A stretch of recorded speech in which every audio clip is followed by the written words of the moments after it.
Welcome back to the series of the Rotary rebuild from my FDRX7. This is Season 2, Episode 4. Getting close to the end of the series, end of the season, I should say here, because the rebuild is actually about to start. And so this episode is focusing on a lot of the DIY stuff that I'm doing for the first time ever, including actually doing a half Bridgeport on the motor myself with no prior experience, along with cleaning all of the parts. Now, in a previous episode, somebody commented that I should check out the water pump. So I took that thing apart and it was clogged to hell on the thermostat housing, which I obviously didn't have to pull my engine to do. But I didn't think to check one of these little ports, and the port was completely caked in carbon buildup and deposits. It was, this was closed. The little hole you see there is from me putting through a center punch just to see if I can unclog it. And when I did, all kinds of nasty old mixed carbon coolant came out. It was disgusting. So I was able to clean that, and hopefully that'll fix that issue. But yeah, I mean, there's a lot of cleaning that goes on in this, and I'm just really trying to diagnose it. And we did find eventually some worn coolant seals. So I've got the rotors taken out. Obviously, everything's taken apart. The next step here is to actually clean all of these parts. I've already cleaned one of the rotors. I've got the rear rotor right here, and that's completely clean to a point where I'm happy to put it back in like this. This one, however, is completely fresh out of the engine, caked in carbon and disgustingness. So I'm going to put this in the chemical bath for a couple hours, then come back and show you guys how I clean all of the internal parts. Now, like I said, I already did one rotor, so for this one, I'm just taking apart the final things like the oil control rings, the inner and outers, and underneath that, there's springs. And this was my first time really getting a hands-on with some of these parts. You know, you watch a lot of videos on rotaries just because there's just so much to learn about them because they're so different. So getting that hands-on experience with the things that you actually see on other people's videos was really fun. Like these springs have these specific end points. One sticks up, one sticks down, and there's like little divots inside of their seats to help them from spinning, to keep them from spinning once the rotor is actually in action. Anyway, so I actually found this neat little trick getting the side seal springs out, which are fucking microscopic. They're so small. You can actually run an old side seal through that groove to push them out toward the corner seal opening, and then you can lift them up from there because they're just so difficult to get out. I actually was using a magnet as well just to get them out. So I flipped it over, did the same thing on the other side, and it's actually a pretty simple process. I used a really fine tip flathead screwdriver just to pry on it. I didn't want to damage anything. I am replacing all of these parts, so I had somebody comment previously that I didn't mark the locations of the apex seals and the corner seals and whatnot. I didn't want to, I didn't need to. I'm replacing everything. I figure while the motor's out and is taken apart, I might as well replace as much wear items as I can. The apex seals themselves were actually in great condition. I probably could have reused them, but it's like another $250 for new seals, so why not? I mean, we're here. They are, in fact, wear items. There's like planned obsolescence with these items. Like they are going to go bad eventually, so I might as well do it while I'm here. And that just goes for all of the hard and soft seals. Now, this is my chemical bath I mentioned. This is, there's no real science to it. I just got a storage bin that could fit the rotors that was small enough that I wasn't going to waste too much liquid. And there's degreaser in there. There's also household kitchen cleaner that actually was labeled for kitchen, engine parts, garage parts. It was like all kinds of stuff. So I left that in there for a couple hours, and I'm using a mixture of different just cleaning products. I have steel wool, which is actually the most effective that I found. I also got a Scrub Daddy, which helped with some of the looser stuff. So I used a Scrub Daddy, the steel wool, and a Scotch Brite pad. The purple Scotch Brite pads, I've been told, are way better, but I could not find them in the store that I was in, so I grabbed the green ones, which actually fell apart like people said they would. Now, the key thing here when you're cleaning these rotors, from my understanding, is to really get all the junk out of the small grooves. So like the oil control ring seat, get all the junk out. And there's junk in there, man. I mean, like I said, you saw the rotor, it was caked in carbon deposits, so getting in there is really tough. What I found that I hadn't seen on anybody else's videos is I have a ton of these red shop rags. I actually put the shop rag on the tip of my screwdriver and on the tip of a steel bristle brush, which you can see there on the left, and scrubbed in, and that would push the rag down into the seat. And here, for the apex seals, I was actually just like flossing almost putting that in the groove and just working it back and forth like you would floss your teeth. And that worked out tremendously, got all the gunk out. The next step here was to actually clean the housings. The housing cleaning was a little daunting because I knew, you know, it might not take much to actually screw any of these parts up. And all of the housings are in great condition, so I'm able to reuse those, but I gotta get the junk off of the seat for the water jackets, the coolant seals. And in order to do that, I found the most effective method was to use this worn out sanding disc wheel. I don't know the proper term for this actual thing. It's a sanding wheel, and it's just like flaps, like 100 flaps all around. But it's worn out, it's an old one. And I knew I didn't want to use anything that was too gritty. I didn't want to leave any severe marks on the surface.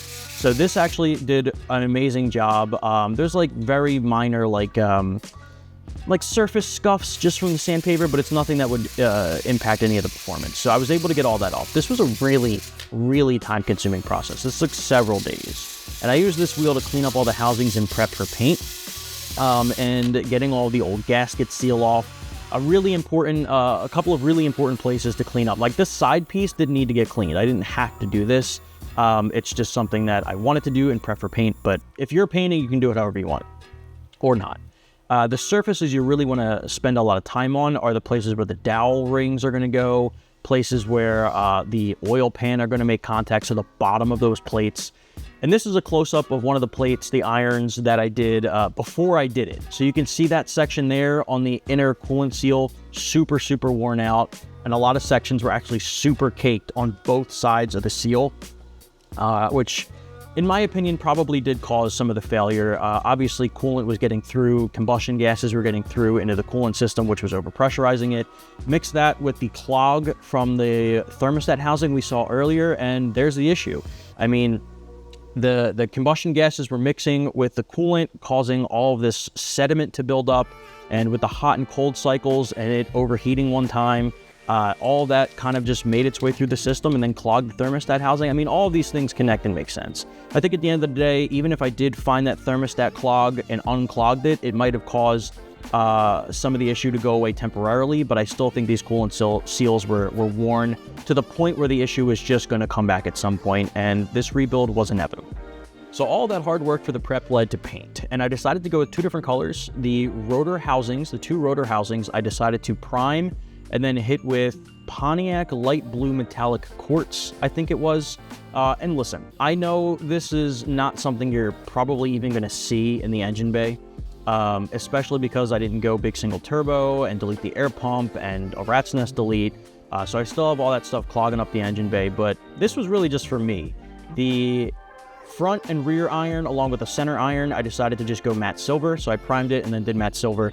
And then all of the parts that are going to go onto the engine, like the front cover, the intake tubing, all the elbows, like I painted or am painting matte silver as well to match the front iron. So it should look pretty new and refreshed. And this is what it looks like, just mocked up, put together. I think it's a beautiful looking engine when it's all painted. And like I said, I know you're not going to see a lot of this work, but it was really for me. And I'm already here, might as well clean it up.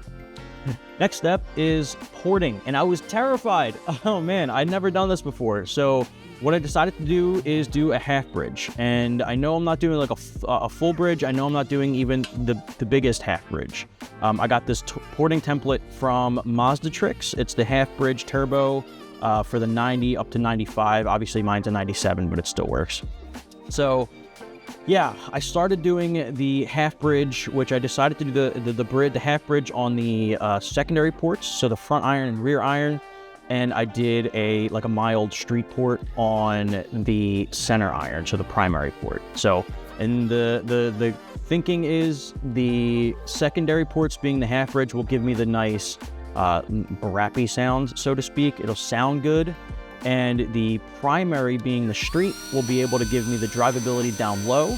I know it's not going to be as drivable, it might not be as easily drivable down low at the RPM range as it would be if it was flat stock, but I knew I'm here, I might as well do it. I wanted to do it, and I just want to keep it streetable. I'm not here for power. I'm not here to make big numbers. I'm here to enjoy the car.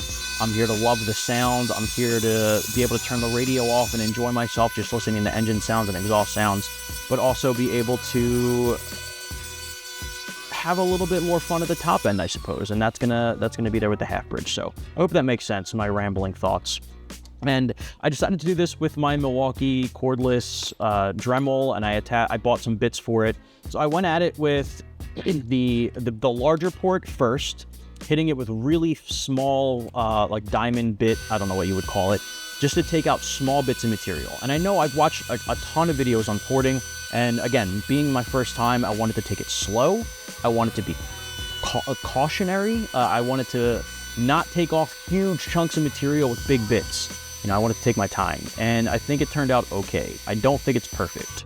I think it's good enough, I suppose, which I don't really usually settle for good enough, but I felt like if I was going to keep going and try to make it perfect, I would end up taking off too much material, and I'd rather not take off too much material. I'd rather leave it a little shy of the farthest edge of the porting template, rather than take off too much and make a critical mistake that would cause me to have to go back and buy new irons, because we're on a budget. So with the bigger port done, and I think I go back at some point with like a file and clean up some of the harsher looking bits. So if it doesn't look perfect, it's not going to look perfect. I go back with my center punch and start marking off that bridge. Now the bridge is not as big or as long as that main larger port above it. I didn't go all the way down with it. I went pretty small. It's a half bridge. It's not, I don't want to say pretty small. I mean, it's a large port. It's not the smallest bridge I've seen, but I didn't want to take it all the way down and create just crazy overlap, which again, just reduces your low end drivability. Your idle's going to be a lot more rough. And this is my like drive around town car. Like I will not be taking this car to the track. I'm taking it to car shows. I go to the post office sometimes with it if it's a nice day out. So I started off by drilling just a bunch of holes as centered as I could. I know one of them is real wonky, but it's okay. I drilled all the holes, and this is really like a thin piece of metal. This iron is maybe like 1/8 of an inch or something thick. It's not thick at all, so it's super easy to drill through. Once I had that taken care of, I switched over to my diamond bit and just started connecting the dots, so to speak. I would go down and just rip straight through all those holes, connecting them down. Switching over to a file to get it a little bit more smooth. And something I learned also is if you go all the way to the top of that bridge, all the way to the top of that bridge, actually will go down into your water jacket. So it connects all the way through except for the tippy top of that bridge where you have to slant it down so you don't go into the water jacket. And there it is. Listen, I said it's not perfect. I do think it's in the proper spot. I left the appropriate amount of bridge for the corner seal to ride along, and there's no harsh edges whatsoever. I filed it down, sanded it down, polished it down so the edges are super smooth, so the corner seal shouldn't catch, the side seal shouldn't catch. Everything should be able to glide properly. It might not be the most efficient porting job in terms of like airflow, minimizing air restriction and whatnot, but I'm proud of the first go around, and I think it's a usable iron, so to speak. So I did that twice, obviously, front iron, rear iron. This here is my center iron that gets the street port. It's a much smaller port, and this was the last of it. I already took care of the other side. I didn't want to show every single piece because it's pretty repetitive, but the tape job, super important because you don't want to jump your bit onto the surface of the iron. Any nicks can really damage some of those seals. The street port here on the primary, or the center iron, I should say, is not wider, but it is taller, it's longer.